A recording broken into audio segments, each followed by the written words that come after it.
নমস্কার বন্ধুরা, সঞ্জীবস পাসপোর্টের একটা নতুন ব্লগে আপনাদেরকে স্বাগত। আজ 9 সেপ্টেম্বর সোমবার, গণেশ পুজোর আজ তৃতীয় দিন। কথা মতো চলে এসেছি বিশাখাপত্তনমে বারোয়ারি গণেশ পুজো কেমন হয় সেই সম্বন্ধেও একটা নতুন ব্লগ নিয়ে। আগের ব্লগে কথা দিয়েছিলাম যে আপনাদেরকে বিশাখাপত্তনমের বারোয়ারি গণেশ পুজো কেমন হয় সেটা দেখাবো, আর সেই জন্যই আজকের এই ব্লগ। আজ আমরা এখন যাচ্ছি বিশাখাপত্তনম ওয়াটার মেন রোড থেকে বিশাখাপত্তনমেরই ওল্ড গাজুয়াকাতে। ওখানে একটা বেশ বড় গণেশ পুজো হচ্ছে, আর ওখানকার যে মূর্তিটা তৈরি হয়েছে তার স্পেশালিটি হলো যে পুরো মূর্তিটা তৈরি হয়েছে গুড় দিয়ে, অর্থাৎ কিনা গুড়ের গণেশ। তাহলে চলুন যাই গাজুয়াকাতে, আমিও দেখি, সঙ্গে আপনাদেরকেও দেখাবো। সো সঙ্গে থাকুন বন্ধুরা, আর দেখতে থাকুন সঞ্জীবস পাসপোর্ট। আমরা অলমোস্ট পৌঁছে গেছি। গাজুবাক্কার যে জায়গাটায় পুজোটা হচ্ছে সেই জায়গাটার নাম হলো গাজুবাক্কা ডিপো। এই হলো আমাদের সেই বহু প্রতীক্ষিত জায়গা। ওই যে প্যান্ডালটা দেখছেন, ওই প্যান্ডালের ভেতরেই রয়েছে গুড় দিয়ে বানানো সেই গণেশ। সত্যি আমি কিন্তু খুব এক্সাইটেড। আমি জীবনে এই প্রথমবার গুড় দিয়ে বানানো কোনো গণেশ ঠাকুর দেখতে যাচ্ছি। বাহ বাহ, জায়গাটা দেখে পুজো নয়, মনে হচ্ছে যেন মেলা বসে গেছে। এখানে কিন্তু প্যান্ডালের ভেতরে ঢোকার জন্য টিকিট দিতে হয়। টিকিট মূল্য 20 টাকা।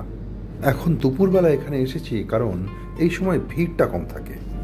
এই সেই আমাদের বহু প্রতীক্ষিত চাগিরি গণেশ, আর সেই জন্য এই গণেশকে এখানে বেল্লাম গণেশ বলেও অভিহিত করা হচ্ছে।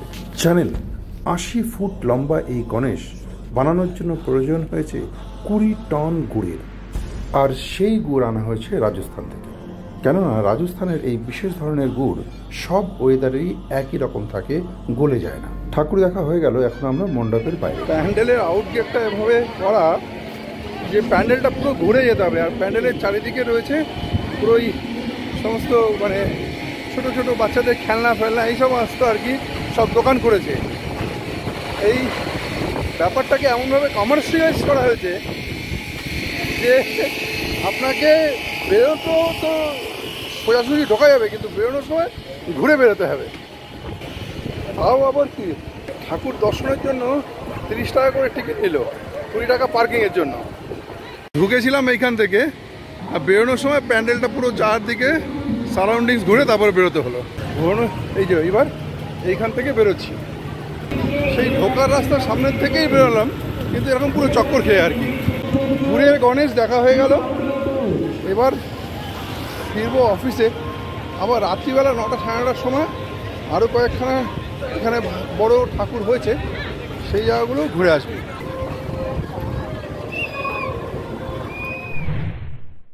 গতকাল সারা রাত ধরে বৃষ্টি হয়েছে, তাই কোথাও বেরোতে পারেনি। তাই আজ দুপুরবেলা এখন 3টে বাজে বেরিয়ে পড়লাম এখানকার কিছু বারোয়ারি প্যান্ডেল হপিংয়ের উদ্দেশ্যে। এখন যাচ্ছি এমন একটা প্যান্ডেল দেখতে যেটা বানানো হয়েছে অযোধ্যার রাম টেম্পলের আদলে। অ্যাকচুয়ালি এটা অযোধ্যার রাম টেম্পলের একটা রেপ্লিকাও বলতে পারেন। ওই দেখুন, দেখা যাচ্ছে অযোধ্যার রাম টেম্পল। চলুন সামনে গিয়ে দেখা যাক। আমার পিছনে যেটা দেখতে পাচ্ছেন সেটা হচ্ছে অযোধ্যার রাম টেম্পলের রেপ্লিকা।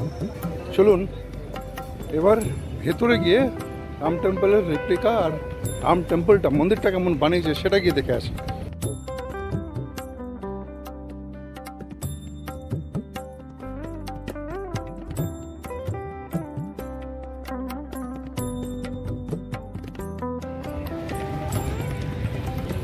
এখানে চপ্পল রাখলাম, চপ্পল রাখার জন্য নিল 5 টাকা। এবার এন্ট্রেন্স 20 টাকার এন্ট্রেন্স আর 100 টাকার এন্ট্রেন্স। টিকিট কাউন্টার, ঢোকার আগে এখান থেকে টিকিট নিতে হয়।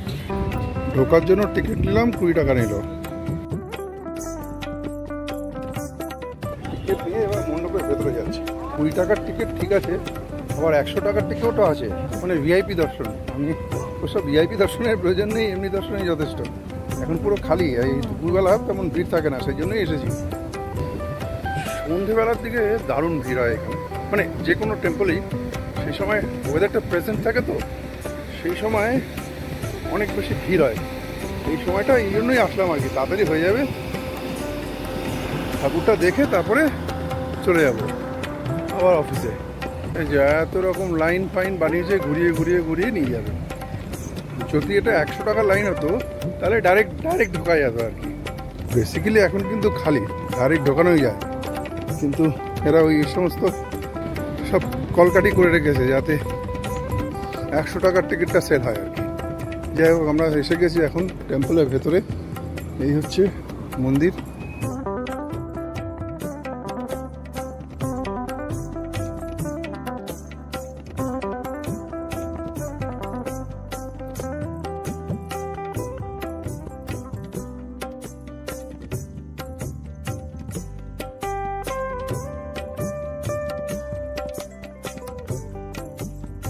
অযোধ্যা রাম টেম্পলের রেপ্লিকা এখানে যেটা বানিয়েছে সেটা দেখার। ভেতরে যে গণেশটা বানিয়েছে সেটা হচ্ছে নীল রঙের গণেশ, তবে খারাপ না, ভালোই লাগলো।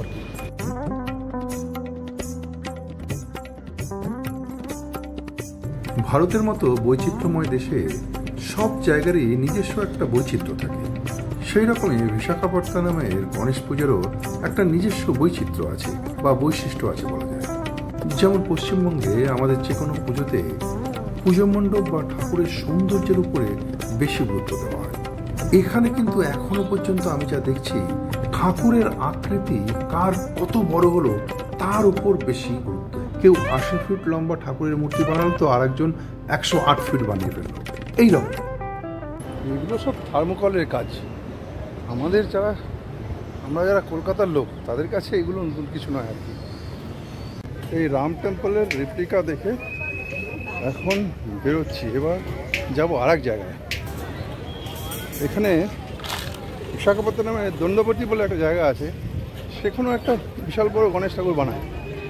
দেখি ওখানেও গিয়ে ঘুরে আসবো।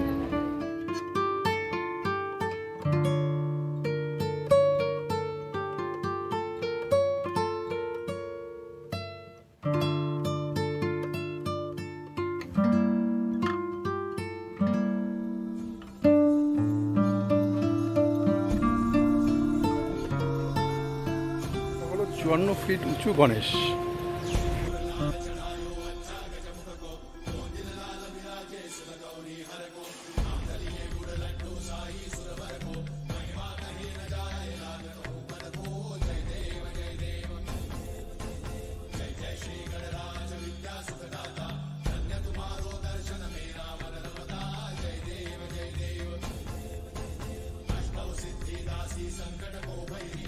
বিশাখাপত্তনমের মোটামুটি 3-4খানা বড় বড় গণেশ ঠাকুরের পুজো হয়, সেলিব্রেশন হয়।